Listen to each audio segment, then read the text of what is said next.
It's new bike day, and it's the best kind because it is a hardtail. Not to mention this is kicking off the 4 new bikes I'll be riding this season.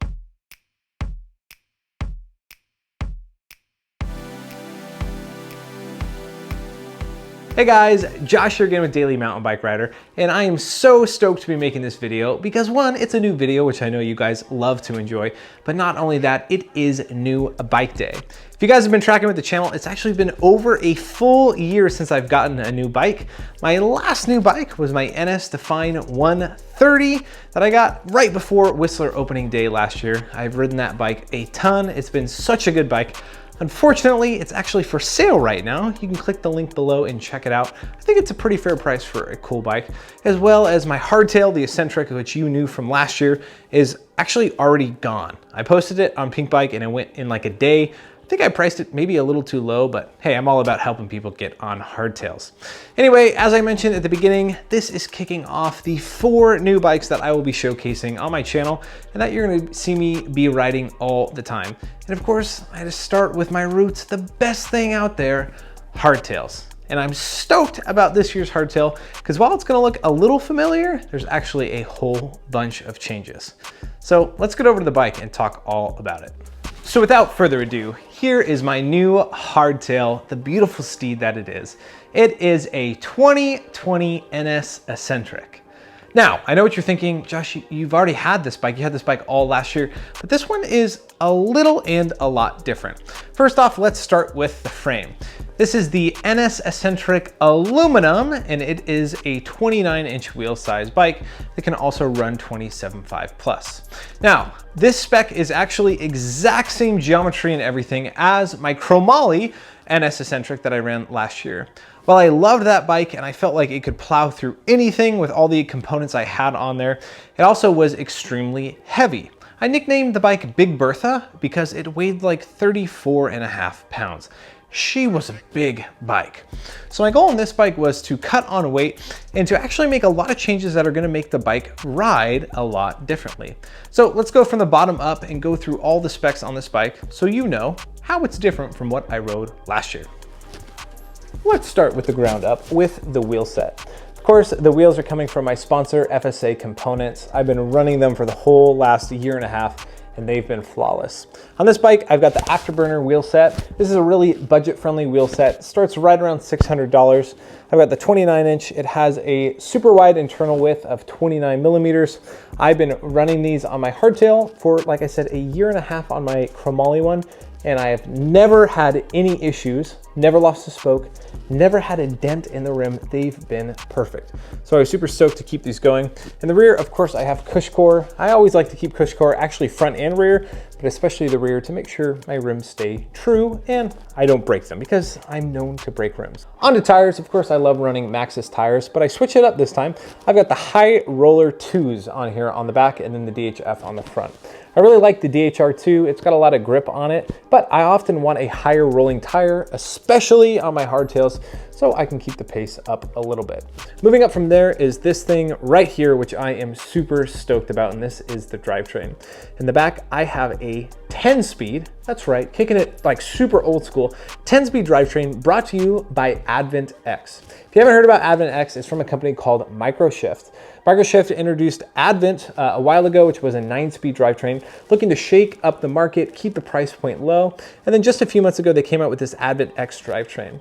It's got an 11 to 48 tooth cassette, so that gives you almost the range of Eagle, just a couple teeth off.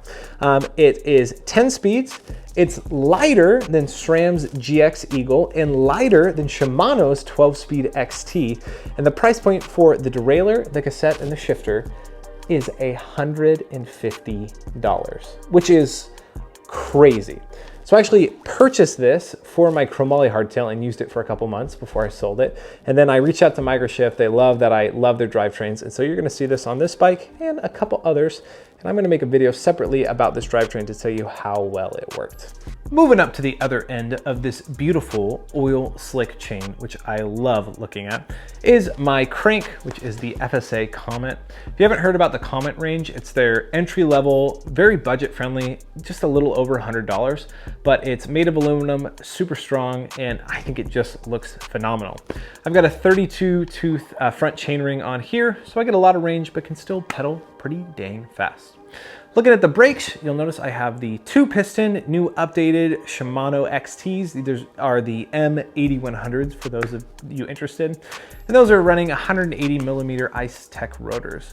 So far, these brakes have been pretty good. I do really like the new quad piston brakes from XT, even the Diors, which are like the M6100s. So while these have been good, I'm tempted to switch them out with the quad pistons. We'll see what I end up doing. Next up is the suspension, and this fork right here is the primary reason this bike feels completely different and is completely different from my hardtail last year. That's because I'm running the Marzocchi Bomber Z2, which I like to call the Marzucci. You'll notice I put custom colored brown and blue graphics on here that match the frame of the bike. Big thanks to Stickered. I think they gave me a little bit of a discount, but I would pay full price anyway. They make great products. Anyway, last year I was running a 150 millimeter fork, and it says you can run anywhere from 130 to 150, with 140 being what you would get stock if you bought the whole build. So I decided to go with the Z2 to save weight. It's got 34 millimeter stanchions, basically a Fox 34 performance with a different damper. And I went with 140 millimeters of travel. So a little less travel, a little less lateral stiffness, and overall just chassis stiffness. But so far this thing has been very, very good. We'll talk about how it rides in a minute. Moving on to the cockpit. Of course, for the headset, we got FSA's headsets, which most people have on their bikes because they're just so stinking reliable. Then we've got the Comet bar and stem. Again, in that Comet family, being very, very price conscious, keeping the price low, but the quality high. Running them at 800 millimeters wide. I used to always go 780, but once you go 800, it's really hard to go back. Besides that, like I said, I've got my Shimano XT brakes. I've got my ODI Elite grips. I've been running a bunch of different grips recently, and to be honest, I like them all, but the ODI ones always just feel so good. Then of course, last but not least, you gotta check out this stem cap. This is the FSA oil slick to match the chain in the back, and this is the Whistler Crankworks exclusive from last year. I wish they would have one this year, but as we know, Crankworks isn't really happening. And then of course, second to last thing is the dropper post. This is the FSA Flowtron, which I am so stoked that they have 175 millimeters of drop now. I am 5'9", but I've got the legs of like a 6 foot tall person. So the more drop, the better. And this thing has been so reliable. Again, all of my FSA components, it's gonna sound like I'm just like talking them up really big, but I'll just tell you the truth. I don't have issues with them. They work flawlessly. I don't really have to maintenance them, and this dropper comes right in line with that. And then the last thing on that dropper post is of course my saddle. I'm running the very inexpensive $35 WTB Volt. I've been running this saddle for, gosh, 4 years now since I started riding. It was on a bike that I got. I really liked it, and so I keep throwing them on here. Click the link down below on Amazon and you can check it out. Oh yeah, and one more thing. I'm running the Kona Wawa 2 composite pedals. Run these on a lot of my bikes. Very, very big platform, very grippy, and they've worked pretty well. All right, so that is the build of my beautiful new hardtail steed. Man, I really do love hardtails. I think I covered everything. If I missed something, just leave a comment down below if you have any questions. But more than just the build, which is super cool to look at, and it's very beautiful to see it all together, the real question is, how does this thing ride? And a question I'm sure a lot of you are asking is, Josh, how does this compare to your hardtail from last year, which was chromoly with a bigger fork, longer travel, and beefier fork? And are the budget components that you're using, have they worked out? Well, of course, when I went on the first ride, I had to take you guys along. So take a look at this, watch a little bit of footage, and then we're gonna talk all about it. All right, so we've been pedaling for about a half hour now up on Galbraith. Coming off Keystone, we're about to head into Devil Cross. This is actually where I raced back last year. And Devil Cross is a really good trail to break in a bike. Lots of tech, definitely a black tech trail. Some rock rolls that are pretty fun. So anyway, it should be a good, fun time. First things I really noticed about the hardtail is definitely a little bit shorter reach than the chromoly one. That's odd because I thought they were the same measurements and I need to double check. I'll write a little comment if they are or aren't, but this feels just a scotch smaller and a whole lot lighter than the chromoly hardtail. Along with that, this Advent X drivetrain is much quieter than my GX Eagle drivetrain, and SRAM makes a really good drivetrain. Just a little noisy compared to Shimano's, and this is really good. This section is chunky and rooty, and it's really fun. Oh, even riding the full suspension bike for like 3 days in a row, and then going back to this, it's a rude awakening on a hardtail. That's the fun of it, though. All right, that about wraps it up on breaking in the eccentric for the first time, the aluminum version. Now time to go home, look at some geometry specs, and think a little more about how I feel about the new bike. Overall though, great ride. Overall, the first ride went very well, and I've probably ridden this hardtail over 20 times now, and I've really felt at home, and it's definitely felt like my new hardtail. But it did take a little getting used to. The first biggest change that I noticed is that this bike is a whole lot lighter than my chromoly counterpart that I had. Aluminum, to me, doesn't feel that much different than chromoly. I will say that steel is real, definitely dampens vibrations a little bit, but all in all, I don't feel like there's a huge trade-off to aluminum, and the less weight is very nice. I think this bike weighs in just over 30 pounds, so saving about 4 pounds compared to my last bike, and I feel it. In the climbs and the descents, it feels very nimble. The next big difference that I noticed about this bike is it felt smaller. Now, NS is known for making very big frames. Their mediums are very pushing the boundaries of most mediums that I've ridden, but this bike felt smaller than the last one, and the head angle felt steeper.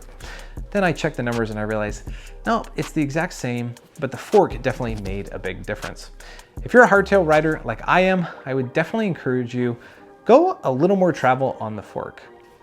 Mainly because I realized when you think about a hardtail, as soon as you put any pressure on that fork, it's gonna sag down about the 20 to 30% range.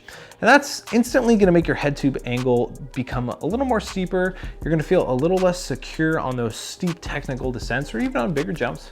And so having a little more travel or a beefier fork is definitely nice. Do I regret putting on the Z2? No, not yet, but I wouldn't be surprised if I upgrade this at some point. And my third huge takeaway from this whole build is that budget-friendly components have come such a long ways. Like I said, I got the Comet crank and bars and stem, and these feel just as solid as all of my carbon components. And that is in no way saying anything against the carbon components from FSA, but it's just saying, man, even the entry-level stuff is so good.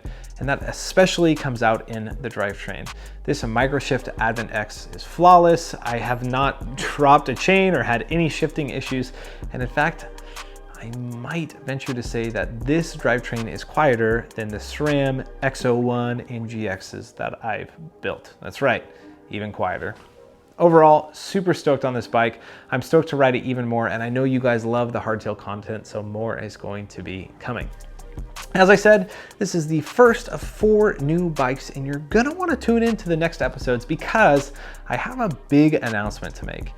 And it basically comes down to the fact that not all my bikes are going to be NS bikes. But we'll talk about that in the next big bike reveal, which I think is going to be my full suspension bike. And boy, do we have a surprise. All right, that about wraps it up for this video. You know what time it is. Don't spend too much time sitting around watching other people talk about their new bikes and ride them, but get out there, ride your bike, and make sure you do it every day.